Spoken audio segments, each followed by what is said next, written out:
Assalamu alaikum урматтуу кыргыз эли. Мына кече күнү Нариман Түлөевдин сөзүнөн кийин мен бир жыйынтыкка келдим да, Атамбаевдин убагында мен налог төккөн эмесмин деп. Бүт президенттердин убагында эле налог төгүшкөн эмес. Азыркы Садыр Нуркожоевич келбегенде Кыргызстан мамлекети жок болуп кетмек экен. Бул мамлекет жок болуп кеткенди мамлекети жок адамдар түшүнөт. Мамлекети жок улут түшүнөт.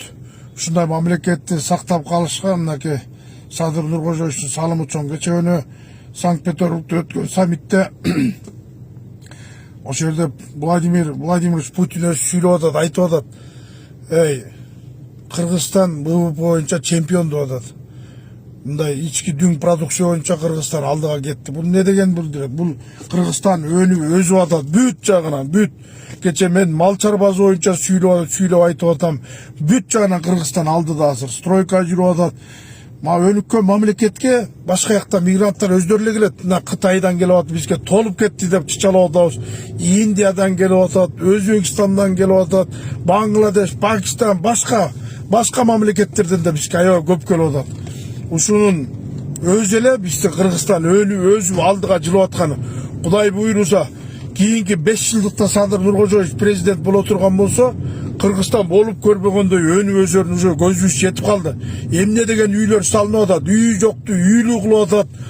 Мына жол жок жердин баарын жол салып атат. Айтып эле толтура темир жолун салып атат, башкасын кылып атат. Эгер жеп ичкен президент болсо, президент өзү жеп иче турган болсо, башкалар да жеп ичпеген үчүн, күнү түнү уктабай иштеген үчүн ушундай результат болуп атат. Муну биз чычалабайлы. Жөн эле кыргыз эли Кудайга шүгүр дейли. Кече мен мал чарбасы боюнча да айтып өтсөм, кээ бирлер туура эмес эме жазып атасың, арашан коюу боюнчачы. Биздин Кыргызстан өсүп Кудайга шүгүр дейли. Бул эме бардык нерсе асмандан чечилет. Кудай таала бизге ушундай жардам берип атат, мондай президентти берип атат, мондай ишти алып барганга. Азыр айттым го кече, Кытайлар биздин койлорду карап отурат, арашан койлоруна кызыгып отурат, миңдеген койлор. Мен эми арашан оттор калпайттырбаштыр. 2 миллион 100 000 долларга кочкор чыкты десем бир эле жазып коюптур, ал эмне алтын таштай бай. Ошонун бардыгы Алла Тааладан болуп атыр. Кудай Таала кылып атыр, кадырды көтөрүп атыр, даражаны көтөрүп атыр. Келген мигранттарга деле жакшы мамиле кылгыла. Биз да мигрант болуп Россияда жүрүп, тияк биякта жүрүп азап чегип көргөнбүз. Мына күч органдары, милициябы баарыңар сылык сыпаа мамиле кылгыла, эл журт. Ошолор ушул жерге келип үй бүлөсүн багып атат. Аларды чиновник дейсиңер. Алар деле карапайым эпте үй бүлөм баксам, акча салсам, үй бүлөм окат кылса деген эл. Мамлекеттин өсүп аткан үчүн бизге кел ошолор иштеп үй бүлөсүн багып атат. Урматтуу туугандар, баарын туура түшүнөлү. Эгер президент жеген болсо бардыгы жемек. Мына президенттин командасы иштеп аткан үчүн азыр налог мынакей, налогду айтты го президент өзү шыкмамат келген налогдон түшкөн акча. Азыр эч ким налог төкпөй койбойт. Азыр мына берген эмесинен тышкары шыкмамат 40 миллиард сом ашык налогду төгүп атты мынакей. Бул результат.